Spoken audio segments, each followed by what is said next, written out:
Vamos para a palavra de Deus?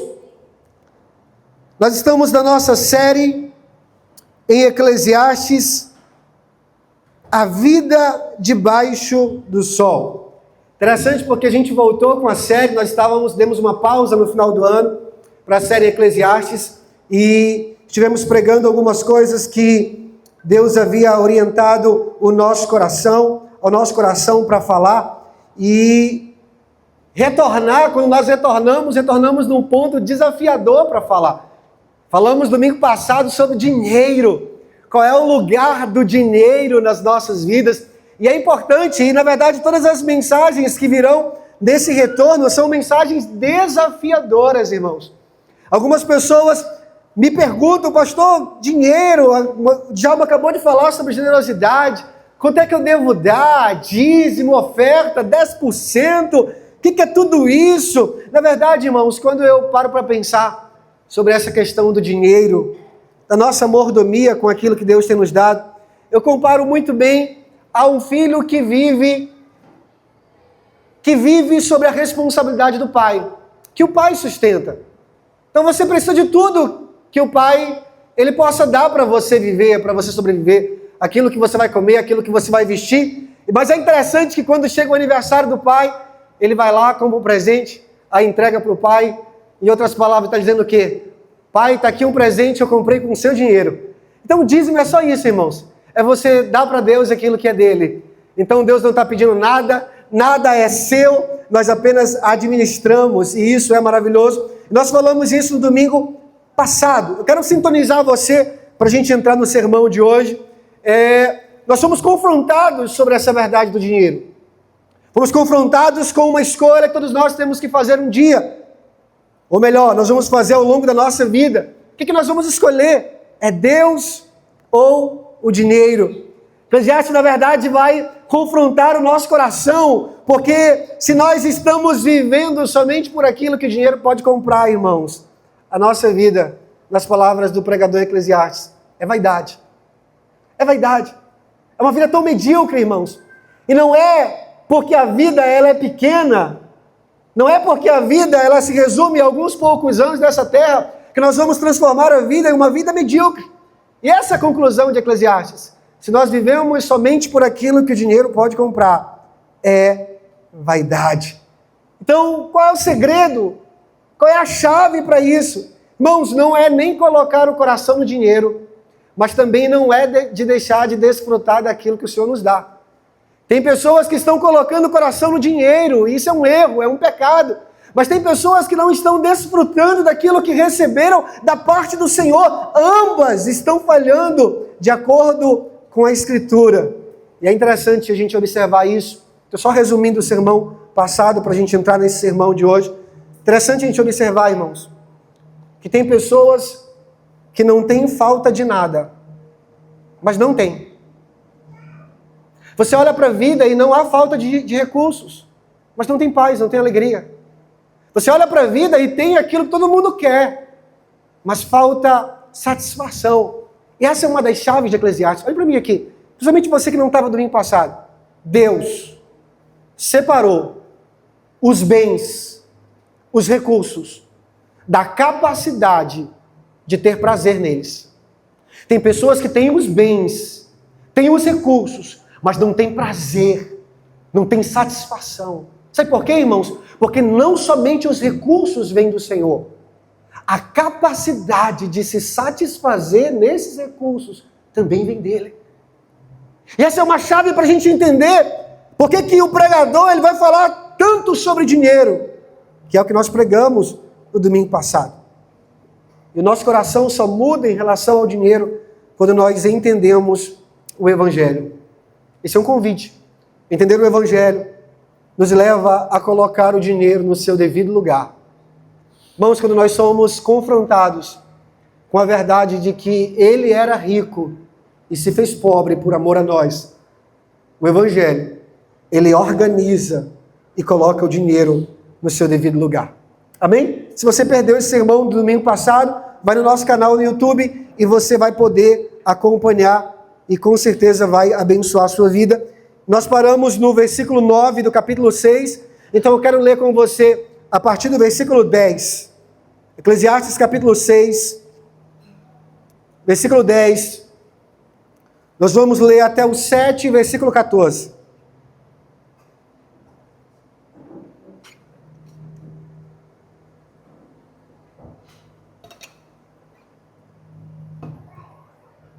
Amém? Eclesiastes capítulo 6, versículo 10, do 7 até o 14. Eu não vou ler na minha Bíblia, porque a minha Bíblia é NVI, e eu vou ler na nova tradução da linguagem de hoje, por isso eu vou usar o celular aqui para ler com você. O tema da minha mensagem é: o que é melhor? Preste atenção nessa pergunta. O que é melhor? É fato que nós estamos em busca de uma vida melhor. Amém? Está comigo aqui? Uma casa melhor, um carro melhor, até maridos melhores, não outros, os mesmos, mas melhores. Esposas melhores, empregos melhores, lugares melhores para morar. Mas, pensando sobre isso, me veio essa pergunta com base nesse texto. Mas o que é melhor? Será se realmente nós temos uma resposta para essa pergunta? Porque nós podemos estar buscando o que é melhor, sem saber o que é melhor. Não parece redundante? Não parece a Dilma discursando? Nós estamos buscando por algo melhor, sem uma definição clara, ou pelo menos bíblica, do que é melhor. Nós podemos estar numa busca frustrada, numa busca que tem tudo para dar errado. Então o meu tema, ele parte dessa pergunta: o que é melhor? Versículo 10, capítulo 6, e o versículo 10 diz assim. Podemos?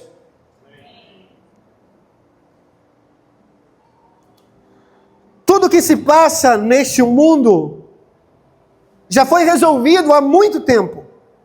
Antes de uma pessoa nascer, já está decidido o que vai acontecer com ela.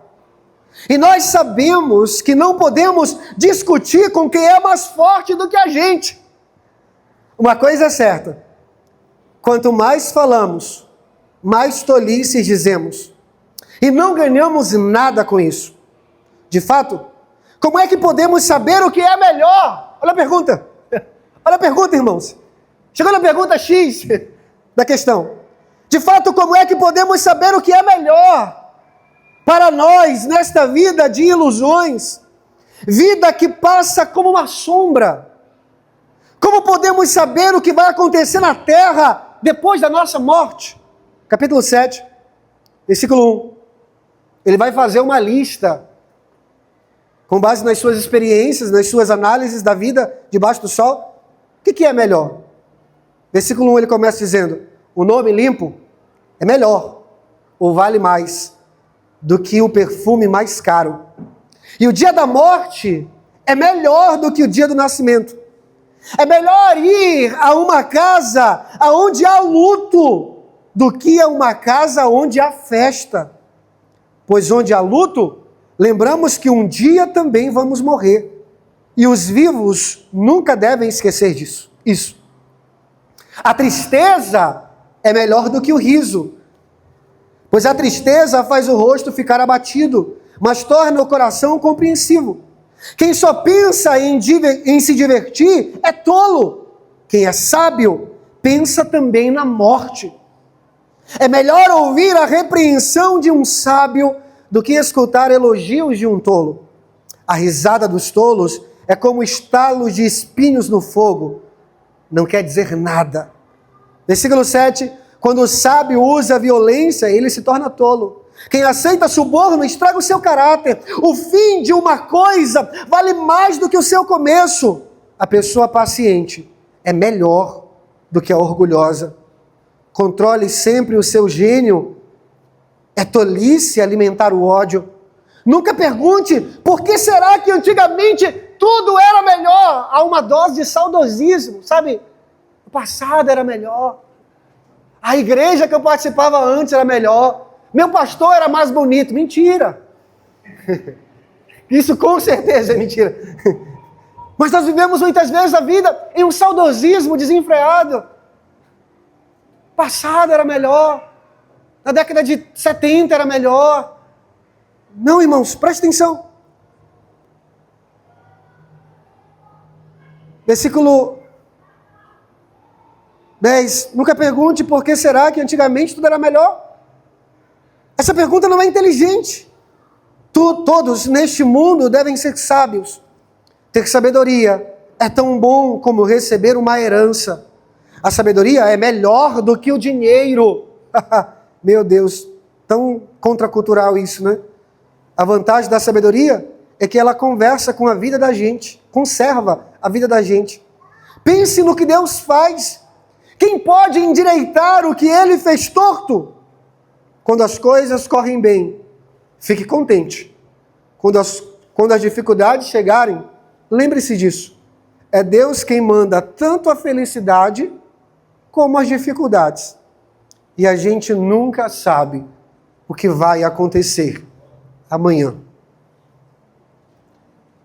Tenso, um pouco pessimista, mas profundamente teológico, irmãos. Eu quero te fazer pensar nessa tarde. Esse talvez foi um dos sermões mais difíceis para organizar. Porque eu poderia simplesmente explicar versículo após versículo e não trazer de fato uma pregação. Mas o meu objetivo é pregar. É expor claramente alguns versículos, explicando eles. Mas é nos fazer pensar e confrontar o nosso coração. E isso através do Evangelho. E a minha pergunta é essa. O que é melhor? Vamos orar? Amém. Jesus, Tu és o Verbo que se fez carne e habita dentro de nós. E é exatamente dentro de nós que nós precisamos ouvir a Tua voz. A voz, Senhor, que montes se aplainam diante dela. A voz, Senhor, que traz realidades não existentes, que passam a existir pelo som da Tua voz. É essa voz, Senhor. Senhor, queremos agora ser edificados, consolados, confrontados, mas acima de tudo, queremos ouvir a Tua voz, queremos ouvir o Evangelho através desse livro tão emblemático, Senhor. Fala conosco. É o que nós pedimos nessa tarde, início de noite, em o nome de Jesus. Amém, amém, amém. Olha para mim aqui. Salomão volta a falar de morte. Existe um autor chamado N.D. Wilson, que ele diz que o mundo tem classificação 18+. O problema é que ninguém verifica as identidades. A gente acha que o mundo é de classificação livre. Na verdade, irmãos, o meme está pronto e o mundo não é para amadores. Nós precisamos realmente saber viver e não apenas fazer coro com a música. Nós precisamos de fato de sabedoria que vem do alto, da sabedoria que vem de Deus. Nós chegamos num ponto em Eclesiastes, onde Salomão ele vai nos confrontar com a realidade da vida. A vida como ela é. E como ela é, pastor? Ela é difícil. É desafiadora. Sofremos. Temos que encarar a morte. E você vai ver Salomão parece que constantemente puxando o epitáfio da vida. Ei, você vai morrer. Não é a conversa que a gente quer ter, mas é a conversa que a gente precisa. Nós vamos morrer. Estamos constantemente sendo confrontados com as situações mais negativas, porém reais, a respeito da vida. E a vida não é, irmãos, essa realidade retilínea, não é no monotão, onde as coisas permanecem do mesmo jeito e não são alteradas, não, pelo contrário, a vida, irmãos, tem situações de dor, de fracasso, de morte, de decepção, o caos chega, o dia mau se apresenta, e essa é a realidade da vida. Talvez hoje eu venha conversar com alguém que sente dores no coração. Talvez pela fase que você está vivendo, talvez pela vida de alguém, talvez por você mesmo, talvez você está lidando com um diagnóstico médico, com uma situação que para você não tem saída, não tem solução, e na verdade você está vivendo a vida real, a vida como ela é. E Salomão, ele escreve, irmãos, não a partir de um ponto aonde ele está no seu palácio de cristal, distante de tudo, não, ele está observando a vida real, a vida verdadeira, relatos de situações frias, angustiantes, relatos de um coração que dói. Salomão, ele vai apresentar uma lista de decepções. Salomão, ele se apresenta como alguém profundamente insatisfeito. E o que é pior, irmãos? Salomão se apresenta como alguém que tem perguntas que só Deus consegue responder. Irmãos, tem coisas que elas serão respondidas nessa vida. Tem coisas que só Deus responderá. E talvez esses questionamentos sejam a sombra do que nós vivemos hoje. Por quê? Porque é comigo? Porque é assim? Por que o resultado foi esse? Por que parece que esse é o fim de tudo? E Salomão agora ele vai lidar com essa realidade. Até aqui Salomão ele vem tratando sobre dois tipos de pessoas. Aquelas pessoas que têm riquezas, mas não têm prazer. E aquelas pessoas que trabalham, mas não têm satisfação. Agora, a conversa muda. Porque o cenário é sobre perguntas que não têm respostas. E eu não garanto que eu darei para você essas respostas durante o meu sermão. E nem garanto que a Bíblia lhe dará essas respostas. E também não garanto que o próprio Deus fará questão de responder a você todos os seus questionamentos. Irmãos, a realidade é que a vida, ela tem dilemas tão dolorosos, tão angustiantes, que como pregador em Eclesiastes, às vezes é preferível morrer do que viver.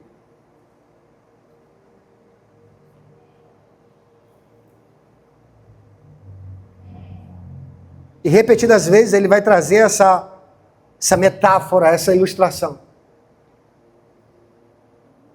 É melhor nunca ter vindo ao mundo do que vir ao mundo e não encontrar na vida propósito, satisfação. Os versículos anteriores, ele vai dizer que é melhor abortar durante o parto do que abortar durante toda a vida. Em outras palavras. Porque ele vai comparar a vida de alguém que nasceu e morreu no parto, um nate morto, melhor do que alguém que está vivendo essa vida que nós estamos vivendo. Então é melhor alguém que morreu no parto do que alguém que está vivo, mas está morto. Está comigo aqui? É melhor alguém que já teve o seu encontro com a eternidade definida pela morte do que alguém, irmãos, que está vivo.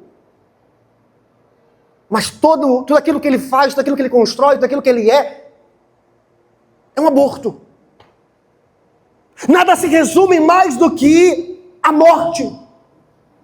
E é aqui que as perguntas chegam. E é aqui que as perguntas começam a pairar sobre as nossas vidas. Perguntas, irmãos, até mesmo que são irrespondíveis. Salomão está olhando a vida no plano horizontal, a vida debaixo do sol, a vida sem Deus, a vida apenas na perspectiva humana, e ele vai concluir: nós temos mais perguntas do que respostas. Que vida é essa? Por quê? Por que aconteceu comigo? Por que agora? Por que não depois? Como eu disse, algumas perguntas, elas serão respondidas ao longo desse livro. Outras serão respondidas somente através do Evangelho. Através da revelação de Deus em Cristo Jesus. Irmãos, o mundo é isso. Essa mescla confusa às vezes atordoante, de belo e horrível, de bom e mal, de desastre e maravilha. E às vezes, irmãos, parece que a gente abre a Bíblia e não é sábio aquilo que a gente está lendo. Parece que não faz sentido aquilo que está aqui. Parece que não responde às nossas indagações. Nós procuramos consolo, aí nós temos um pregador dizendo: é melhor ir numa casa que tem um caixão no meio da sala do que você ir numa casa onde tem um bolo e gente fazendo festa. É melhor o dia da morte do que o dia do nascimento.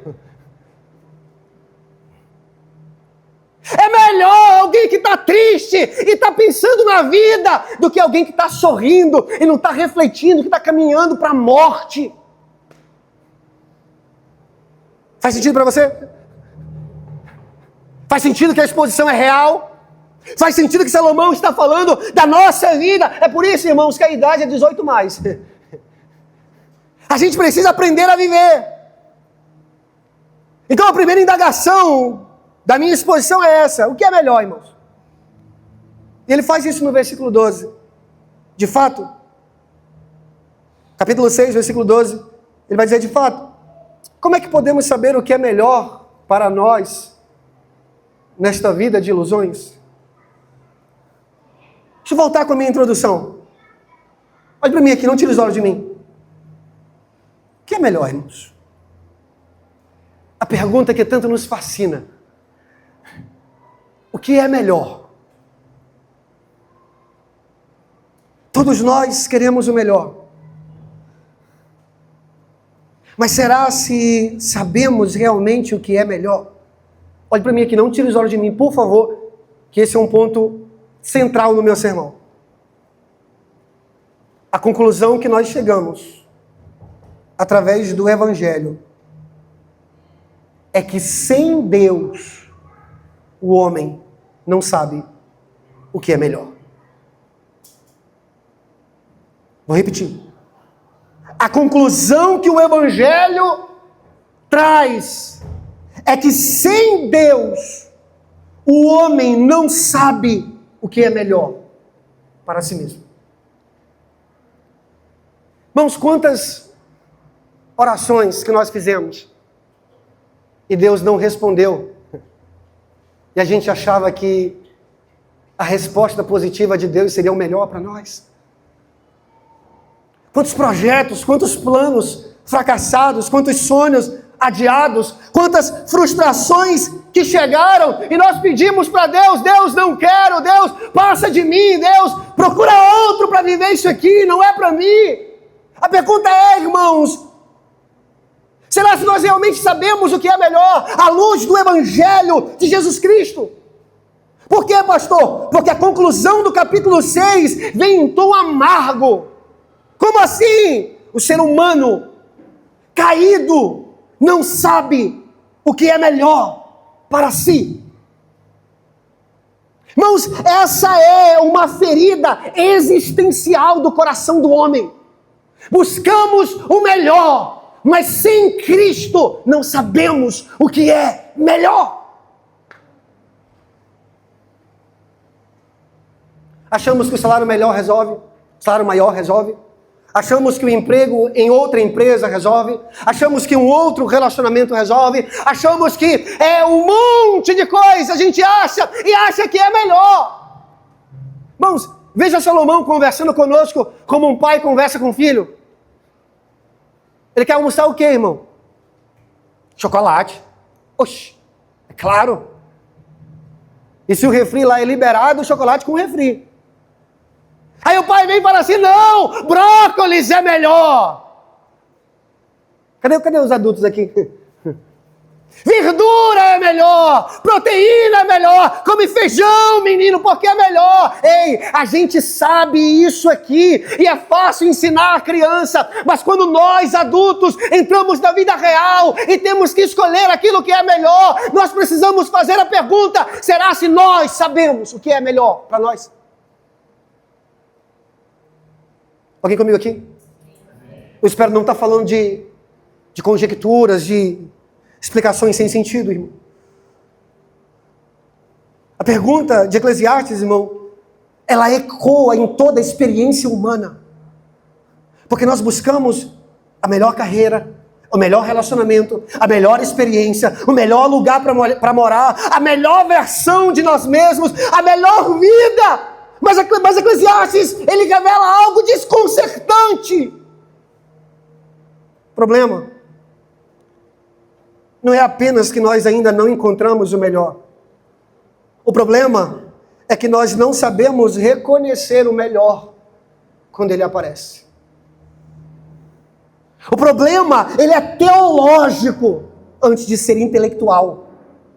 Por quê, pastor? Porque o pecado não apenas nos afasta de Deus. O pecado corrompe o nosso senso do que é bom.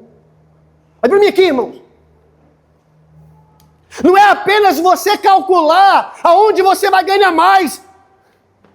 Não, é teológico. Por quê, pastor? Porque o pecado corrompeu a nossa capacidade de distinguir o que é bom e o que é mal.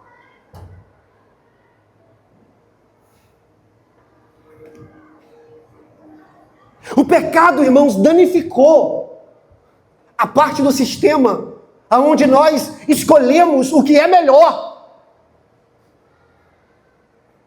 E agora nós estamos em crise, há um choque no sistema, há confusão na nossa mente, irmãos. Nós não sabemos o que é bom. O homem ele não erra apenas o caminho, ele erra nos seus desejos. É por isso que o homem não sabe o que é melhor. Irmãos, olha para mim aqui, quero ser pastoral agora. Tem muita gente chamando de bom aquilo que está destruindo a sua vida. Vou repetir. Tem muita gente chamando de bênção de Deus, chamando de bom, chamando de felicidade, aquilo que está destruindo a sua vida e te levando para o inferno.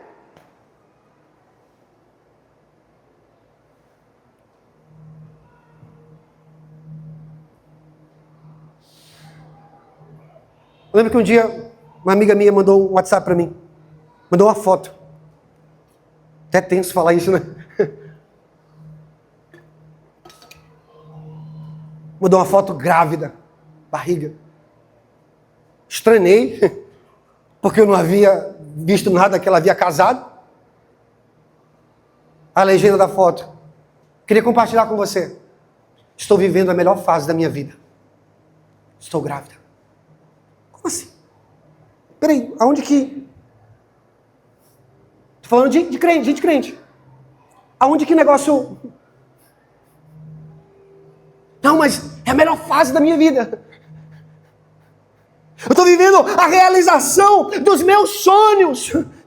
Eu cheguei aonde eu queria. Irmãos, o maior problema do homem não é ele não encontrar o melhor.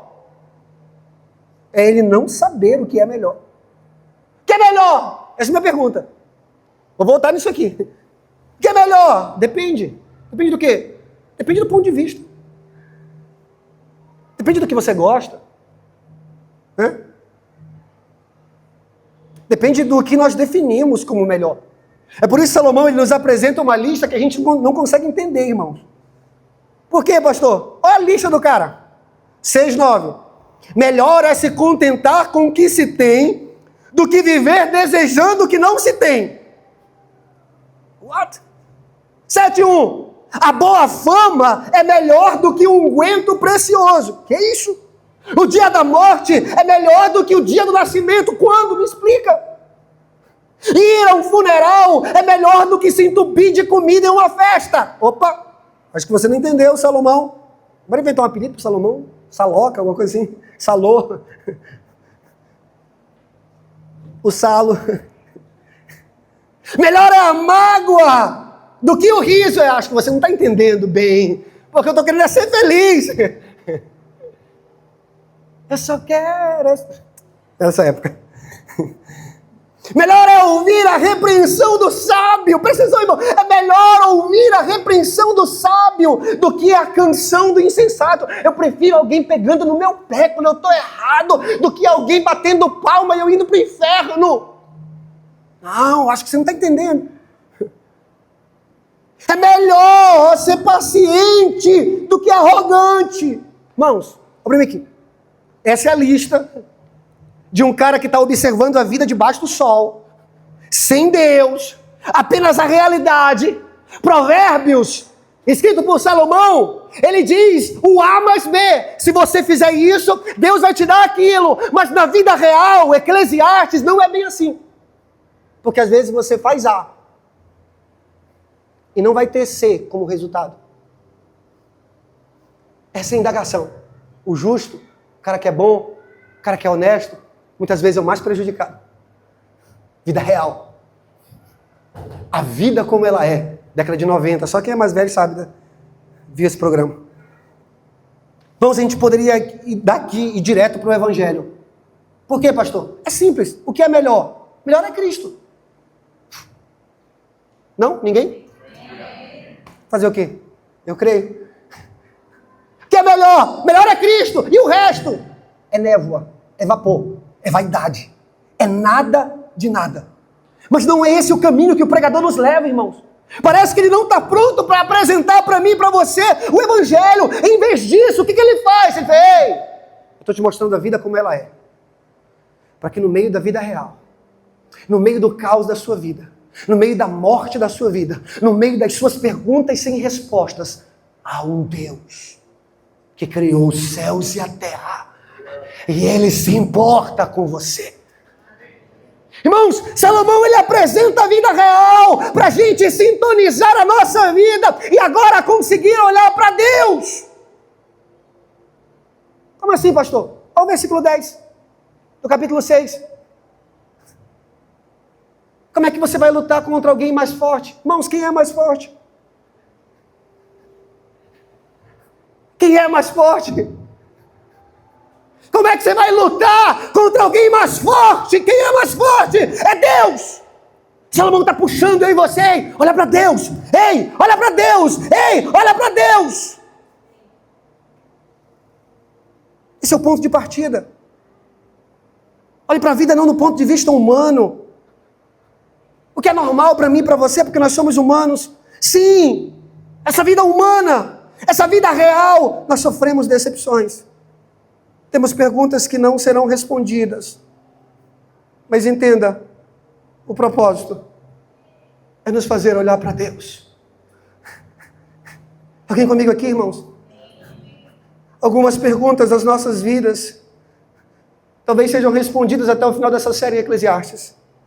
Outras permanecerão em aberto, mas certamente são respondidas pelo Evangelho do nosso Senhor e Salvador Jesus Cristo. Quando o livro pergunta, quem sabe o que é melhor para o homem? Salomão está gerando expectativa. Uma expectativa teológica. Quem sabe o que é melhor para o homem? O Evangelho grita, eu sei.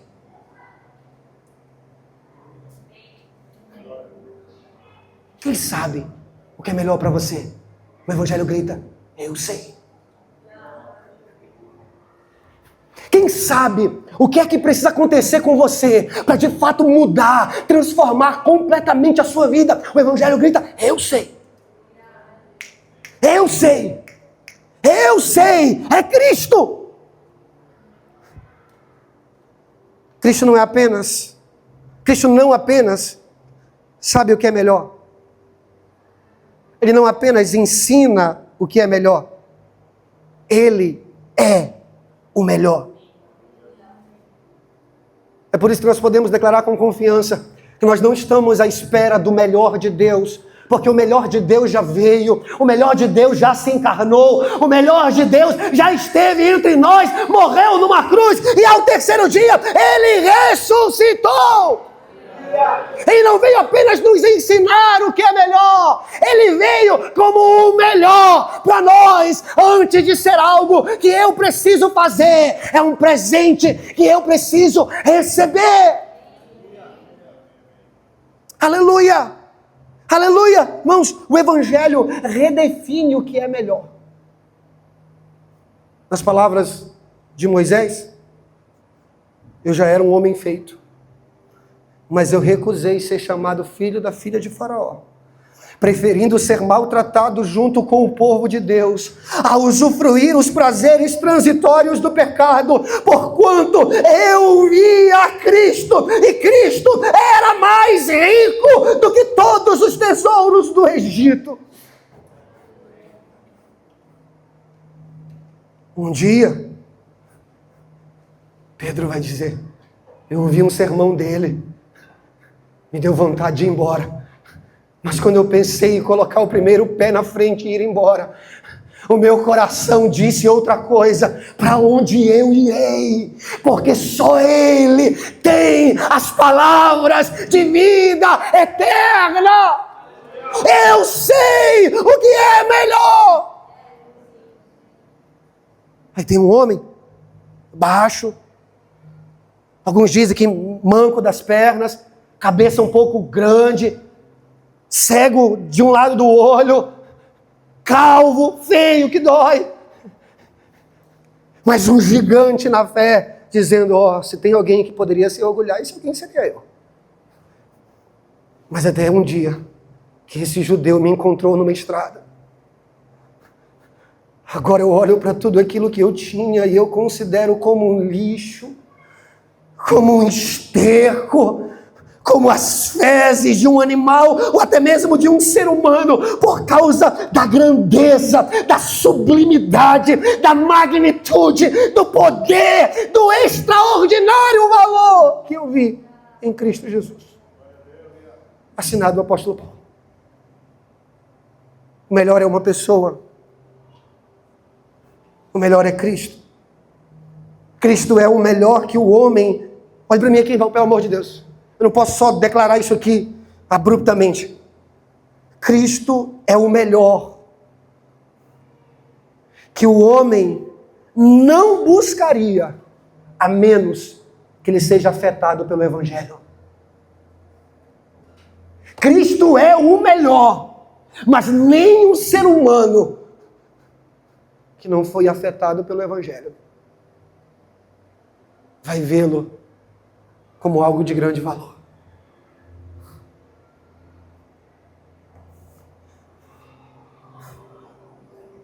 Salomão está nos dizendo que nós estamos tão fascinados na busca daquilo que nós consideramos ser o melhor, que nós tolamente acreditamos que a vida é só isso. Bom, eu disse no domingo passado que dinheiro não vem com manual de instrução. Essa vida também não. E a gente acha que a vida é assim. Só coisa boa. Good vibes. Talvez a pior mentira que nos contaram, irmãos, é que quando você vem para Jesus, você para de sofrer. Venha e pare de sofrer. Não, isso é propaganda da concorrência. Venha, os seus problemas acabaram. Irmãos, a nossa teologia é fraca. A nossa teologia é deficiente, é manca, de uma perna só, é caolha. Porque nós temos a tendência de confundir aquilo que é melhor com aquilo que é agradável.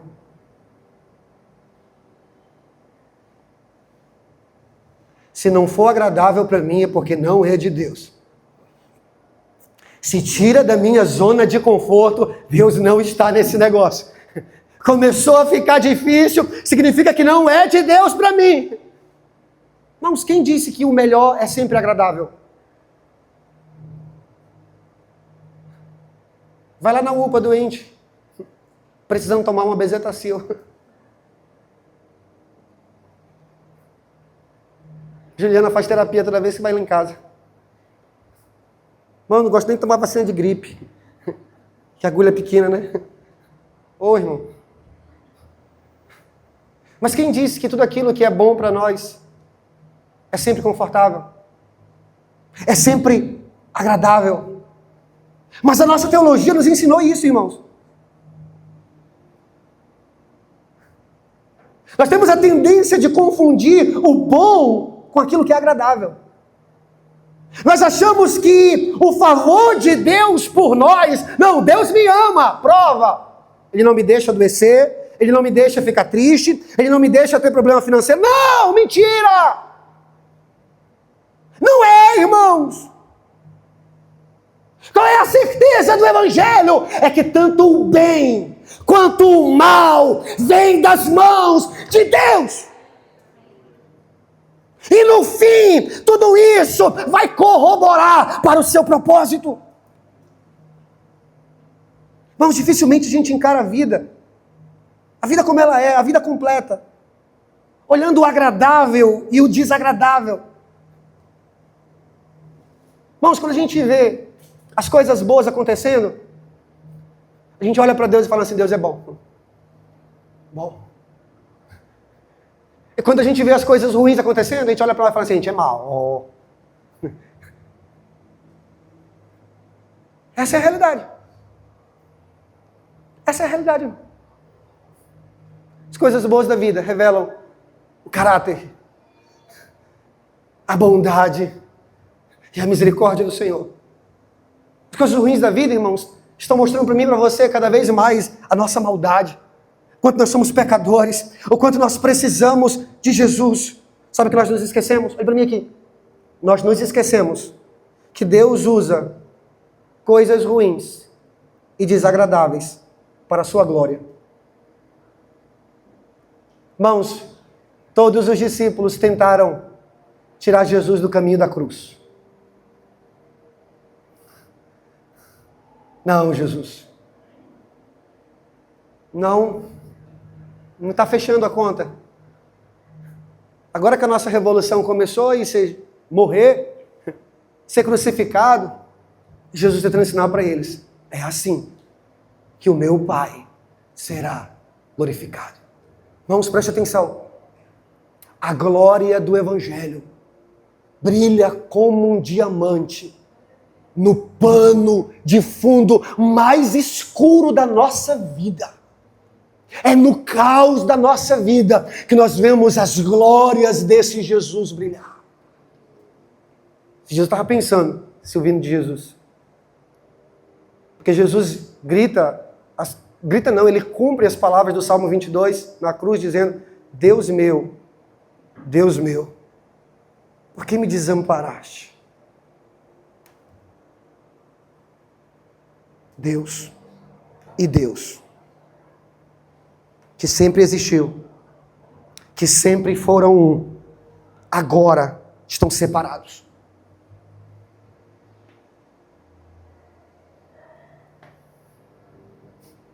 Um dia, o homem mais perfeito foi o pior entre os homens, porque carregou sobre si os pecados de toda a humanidade.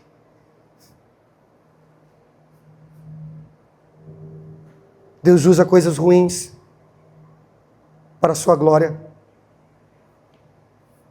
A verdade é que a aflição, ela vem pela ordem de Deus. Os contrastes da vida, sabe? Coisas boas e coisas ruins, eles são deliberadamente permitidos por Deus. A tal ponto que o salmista vai dizer, este é o dia que o Senhor fez. Não, com certeza era um dia bom. Alegrem-se, porque esse é o dia que o Senhor fez. Com certeza é um dia bom.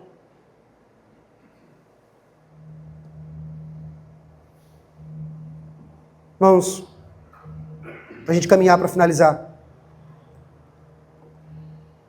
Parece que nós, cristãos, definimos o cristianismo somente a partir de uma vida boa.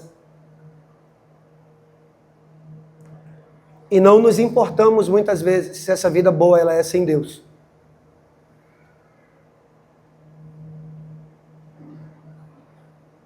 Esse é o propósito de Deus para todo o sofrimento do homem, irmãos. Qual, pastor?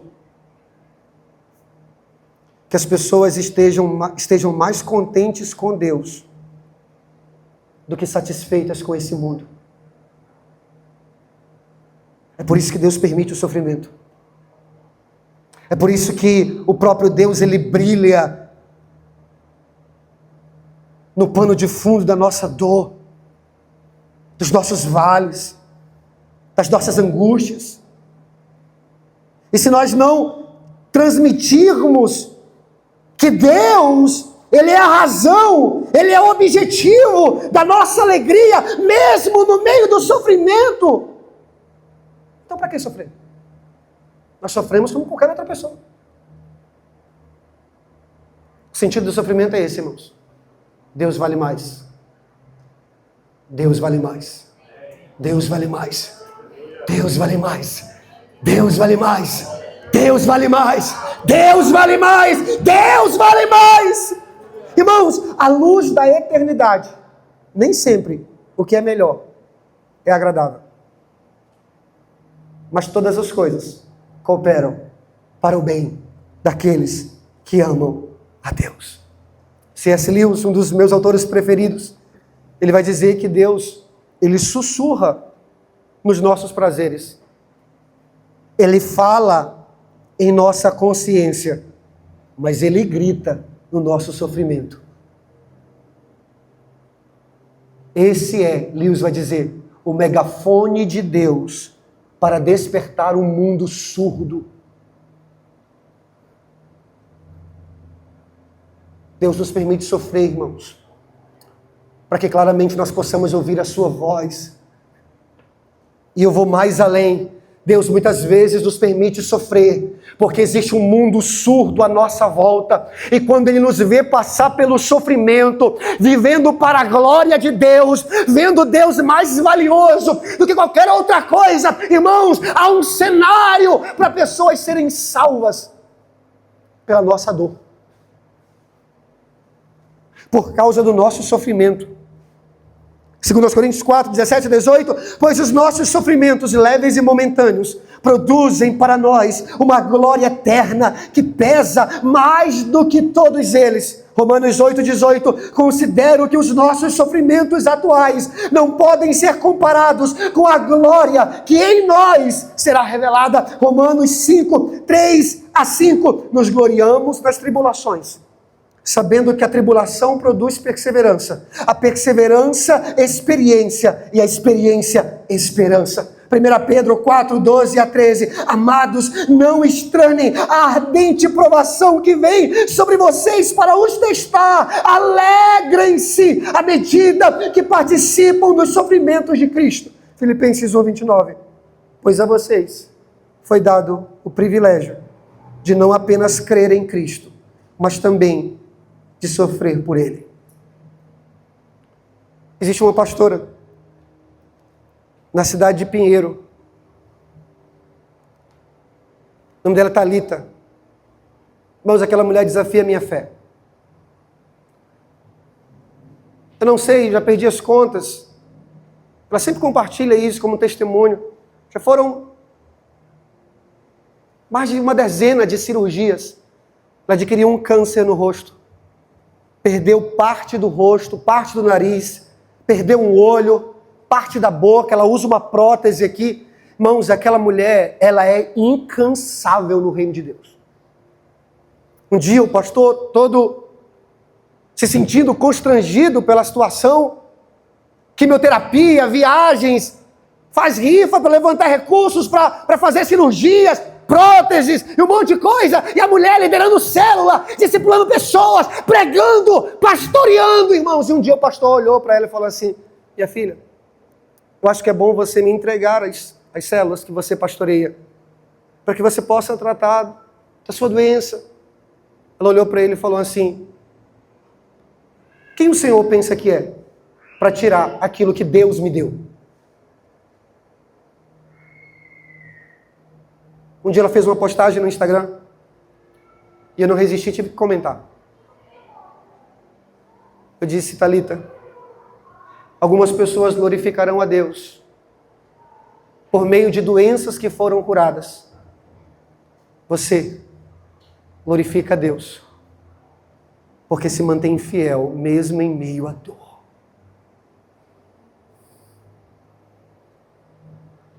Eu estou em busca do que é melhor. Olha para mim aqui.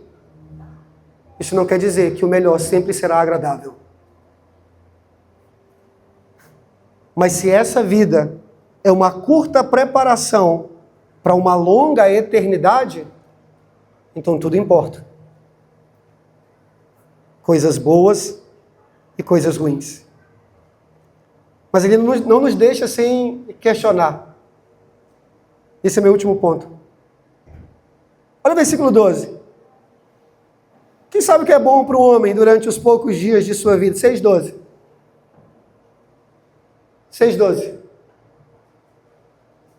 De fato, como é que podemos saber o que é melhor para nós nessa vida de ilusões? Vida que passa como uma sombra. Como podemos saber o que vai acontecer na terra depois da nossa morte? Irmãos, Salomão não está condenando questionamentos sinceros. Deus entende quando a gente pergunta por quê. E Salomão não está condenando isso. Na verdade, Salomão está dizendo, existem certas perguntas. Existem certas perguntas que ninguém será capaz de responder. Porém, a falta de resposta não é uma desculpa para a incredulidade. Antes, a falta de resposta deve nos levar até Deus. Por quê, pastor? Porque nós não vivemos de explicações, nós vivemos pela fé. Não, você não entendeu. E não é porque eu quero que você faça algum movimento ou barulho, não, é porque você não entendeu mesmo. A nossa vida real não é feita de explicações. Nem tudo você terá uma resposta. É por isso que nós vivemos pela fé. Felizmente nós chegamos num ponto de Eclesiastes que o autor não está pronto para responder as nossas perguntas. Mas lembre-se, ele está vendo a vida sem Deus. Apenas a vida debaixo do sol. Não em termos de ressurreição, vida após a morte, as promessas de eternidade.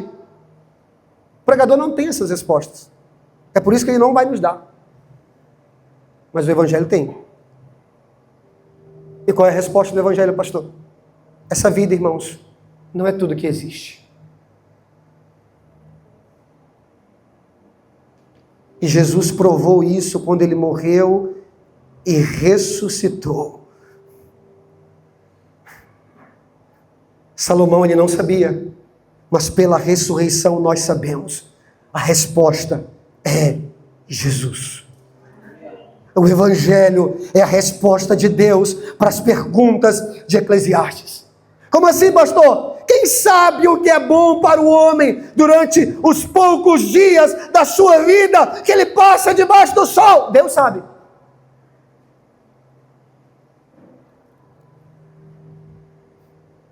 Ele sabe. Quem pode declarar para o homem o que vai ser depois da morte? Deus pode. Será que alguém sabe o que é que o futuro nos reserva? A resposta é, Deus sabe. Irmãos, talvez essa seja a afirmação mais poderosa que você pode carregar com você a partir de hoje. O que, pastor? Eu não sei, mas Deus sabe. Lembra de Jó? Irmãos, o pau quebrando, os filhos morrendo, o dinheiro indo embora pelo ralo, a saúde acompanhando o mesmo trajeto, a mulher, ao invés de ajudar. E Jó começa a se questionar. Irmãos, existe no livro de Jó 34 reclamações e 16 perguntas feitas por Jó para Deus. Por quê? Por quê? Por quê? Tira o nome de Jó e coloca o seu agora. É o livro do Lúcio.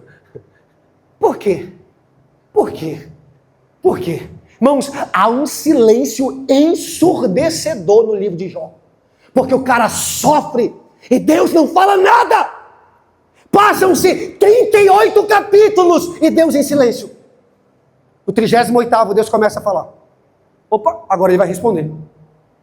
Aí Deus começa dizendo assim: Jó, aonde você estava quando os céus e a terra foram criados? Aonde você estava quando eu estabeleci os limites dos mares?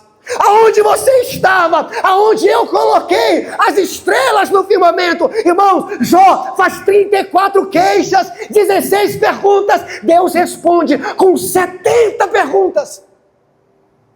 Por quê? Porque não é obrigação de Deus nos dar resposta. É obrigação eu e você sabermos que Ele sabe, que Ele é o melhor, que Ele tem o melhor e Ele nos ama. Vivendo uma crise, meu Deus, vou concluir. Vivendo uma crise sem tamanho. Alguns afirmam que foi após a morte da sua esposa. C.S. Lewis está vivendo o luto, vivendo a dor. Leia o livro, acho que é O Problema do Sofrimento. Decidiu não casar, quando casa a mulher morre. Aí por quê? Por quê? Porque um dia Lewis chega à conclusão: Senhor, agora eu sei. Por que o Senhor não me responde? É porque o Senhor mesmo é a resposta. E diante da sua face, as minhas perguntas desaparecem. E que resposta seria mais suficiente do que o Senhor? Vou finalizar. Qual é o convite desse texto que nós lemos em Eclesiastes? Confiarmos na soberania de Deus. Fique de pé, por favor. Olha o versículo 10, 6:10. 6:10. Tudo que se passa neste mundo já foi resolvido. Coloca na versão NVI mesmo, por favor. Tudo que existe já recebeu um nome. Irmãos, quem é que está dando nome para tudo isso aí? Ele sabe. Ele sabe. Ele já deu um nome. Ele já viu acontecer. Ele sabe quando aconteceu. Ele sabe como aconteceu. Quando começou e quando vai terminar. Ele já deu um nome. Ele sabe. Ele sabe o que o homem é. Ele já sabe o que o homem é. E não se pode disputar contra quem é mais forte. Ele já viu, ele já deu o nome. E ele é mais forte. Quer dizer o quê, pastor?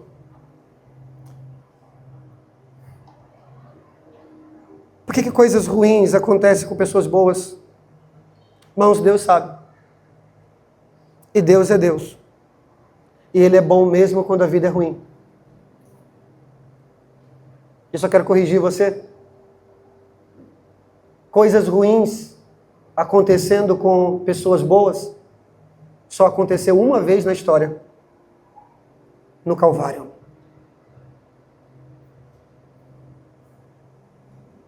O convite do final do texto que nós lemos, 7, do versículo 13 a 14, é um convite para nós crermos na soberania de Deus. Recebemos o bem. Não receberíamos também o mal? Porque tudo vem das mãos de Deus.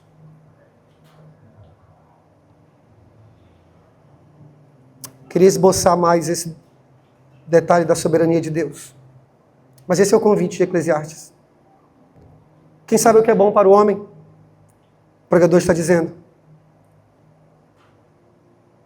Você não sabe o que é.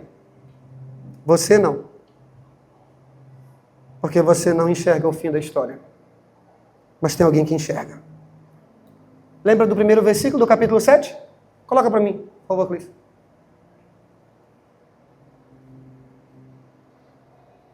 Parte B. O dia da morte é melhor do que o dia do nascimento. Não foi assim com Jesus? Celebramos o seu nascimento. Mas o que mudou as nossas vidas foi a sua morte expiatória naquela cruz. Salomão não tem a resposta, mas o Evangelho tem. E a resposta é Jesus. Vamos orar? Não temos tanto tempo.